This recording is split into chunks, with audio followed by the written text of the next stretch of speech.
Masih bersama kami di AIN News Siang, pemirsa, bersama saya Anggi Pasaribu. Tahun ajaran baru tidak semua sekolah mendapat siswa baru di Ponorogo, Jawa Timur. Contohnya, ada sekolah dasar negeri yang tidak mendapat siswa baru dan akibatnya kelas pun kosong, tidak ada aktivitas.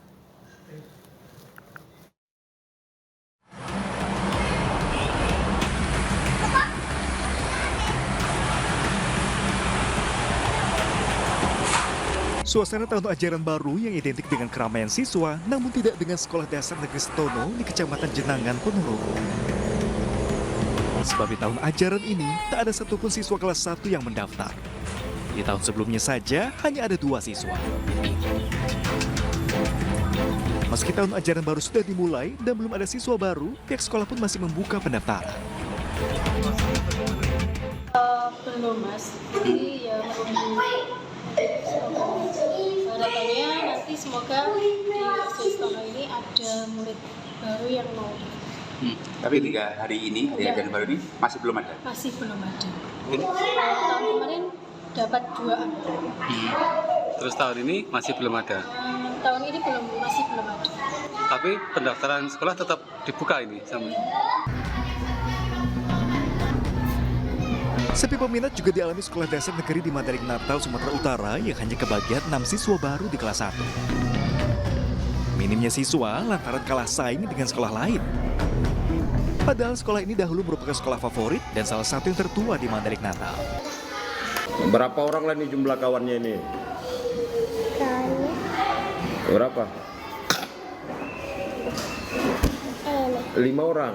Oh, 5 orang ya di kelas ini ya, jumlah kawannya ya. Itu gimana itu? Seru nggak? Enak nggak kalau cuma sedikit? Maunya Pipa gimana nih? Rame-rame nggak sekolah ini? Rame. Maunya rame ya? Berbagai upaya juga telah dilakukan sekolah, seperti mendatangi para orang tua dengan memberikan seragam dan perlengkapan sekolah gratis.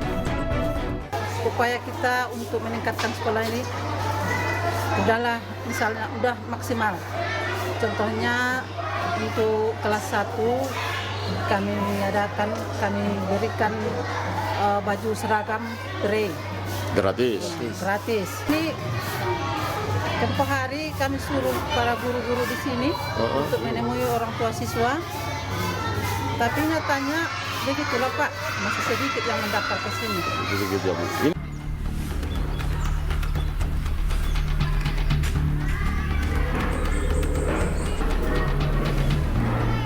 Upaya sekolah menarik siswa baru juga dilakukan SDN 3 Maurits Jaya di Kecamatan Banjaragung, Kabupaten Tolang Bawang, Lampung. Sejumlah upaya seperti memberikan seragam hingga jaringan internet gratis juga tidak berhasil menarik minat warga. Alhasil, sekolah ini hanya mendapatkan 6 siswa baru. Ya upaya saya ya sudah saya upayakan semaksimal mungkin. Dia tahu sendiri yang muridnya segitu aja. Pertama kali saya datang ke sini ya udah saya pasangkan wifi. Saya masih 3 bulan ke sini walaupun uang bos belum cair. Udah saya usahakan dulu. Untuk penerimaan dibuka berapa hari sih Pak? Ya seininya Mas, nggak pakai ini kalau saya. Ya gimana? Sementara, pada tahun lalu, sekolah ini juga hanya mendapatkan 9 siswa yang saat ini duduk di bangku kelas 2. Tim Liputan iNews melaporkan. Pemirsa, jika siswa sekolah lain bergembira menyambut tahun ajaran baru, ratusan siswa SD Negeri Tamberu 2, Pamekasan, Jawa Timur, justru tidak bisa masuk gedung sekolah karena gerbang yang disegel oleh pihak pemilik lahan. Akibatnya pemirsa, para siswa terpaksa mengikuti kegiatan belajar mengajar di rumah salah satu warga.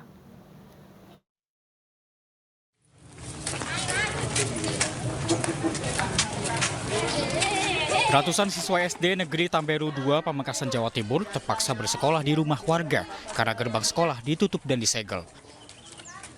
Orang tua siswa pun terkejut saat mengantar anaknya ke sekolah namun tidak bisa masuk.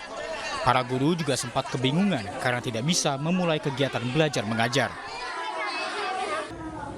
Menurut warga, penyegelan dilakukan oleh pihak yang mengaku pemilik lahan. Orang tua berharap pemerintah setempat segera bertindak dan menyelesaikan permasalahan agar siswa bisa sekolah. Ya pinginnya saya itu anak saya gimana harus bisa sekolah lagi gitu. Soalnya kalau pindah itu kan susah sekarang. Mau dipindah kemana gitu kan, pindah sekolahan. Harus jalan satu-satunya nunggu ini dibuka. Sebelumnya ahli waris pemilik lahan sempat mendatangi sekolah sebagai bentuk protes menuntut pembayaran uang lahan yang digunakan untuk pembangunan gedung SD Negeri Tamberu 2. Dari Pamekasan, Jawa Timur, Dedi Prianto, iNews melaporkan. Selain itu pemirsa, aparat kepolisian di Lampung Utara, Lampung melepaskan sejumlah tembakan ke udara untuk membubarkan acara khitanan karena melewati batas waktu yang diizinkan. Penyelenggara acara menilai aparat bertindak arogan dan mendatangi Polda Lampung untuk melapor ke bidang propam.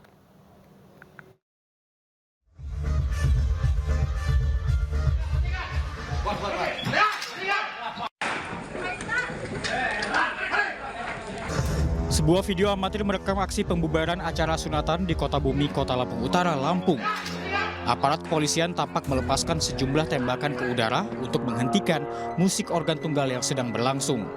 Pihak keluarga dan penyelenggara acara pun terkejut dengan kedatangan polisi. Menurut penyelenggara, pihaknya telah mendapat izin keramaian dari polsek setempat. Penyelenggara juga menyayangkan sikap polisi yang menggunakan senjata saat membubarkan acara. Aksi pembubaran pun berbuntut panjang. Penyelenggara acara mendatangi bidang propam Polda Lampung untuk melaporkan Kapolsek Kota Bumi Kota dan sejumlah personel kepolisian. Penyelenggara juga memprotes aksi polisi yang menyita 2 unit organ tunggal. Sekitar jam setengah 10 malam, tiba-tiba datang tanpa ada himbauan, tanpa ada perbuatan persuasif dari Kapolsek, datang langsung nembak. Datang, naik ke panggung langsung nembak. Langsung udara, ngamuk-ngamuk, marah-marah di situ. Kemudian kan keluarga kaget, ada apa? Nah, kemudian keluarga klien saya mencoba untuk konfirmasi ada apa. Kapolseknya malah bertindak lebih arogan dengan mencekik leher keluarga klien saya sambil berjalan. Sebaliknya menurut polisi, pembubaran dilakukan karena telah melebihi waktu yang ditentukan. Berdasarkan surat edaran yang telah disepakati oleh Forum Komunikasi Pimpinan Daerah Kabupaten Lampung Utara, hiburan organ tunggal dibatasi hingga pukul 5 sore. Namun penyelenggara masih menggelar acara hingga pukul 10 malam. Sementara aparat yang terlibat pembubaran telah diperiksa Bid Propam Polda Lampung. Berdasarkan SE Kabupaten Lampung Utara, kegiatan keramaian ini hanya sampai pukul 17. Namun demikian, kadang kepolisian masih memberikan toleransi sampai dengan pukul 18.00. Namun demikian, masyarakat ini tidak mematuhi perda tersebut. Sebelumnya aparat juga sempat menahan 4 pemain organ tunggal, namun kini telah dipulangkan ke rumah. Dari Bandar Lampung, Andres Afandi, iNews melaporkan.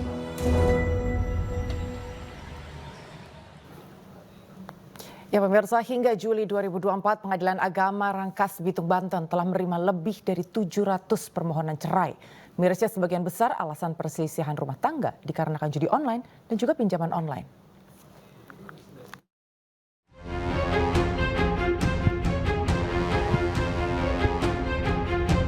Angka perceraian di wilayah Rangkas Bitung Lebak Banten masih cukup tinggi. Hingga Juli 2024, Pengadilan Agama kelas 1B Rangkas Bitung telah menerima sebanyak 722 pengajuan cerai, baik gugatan cerai oleh istri maupun cerak talai oleh suami. Mirisnya, sebagian besar perceraian disebabkan perselisihan akibat judi online dan juga pinjaman online atau pinjol. Awalnya ya, kalau terkait dengan penyebab itu memang dari perselisihan. Setelah kita dalami lagi dalam persidangan, itu ternyata penyebabnya karena judi online. Ya, karena judi online kalah, mungkin nggak ada modal, akhirnya lari ke pinjol. Gitu. Ada yang begitu. Gitu. Jadi antara pinjol dan judi online sepertinya ya saling terkait juga. Pihak Pengadilan Agama berharap semakin banyak penyuluhan hukum kepada warga agar tidak ada lagi yang terjerat judi online serta pinjol. Dari Lebak, Banten, Iskandar Nasution, iNews melaporkan.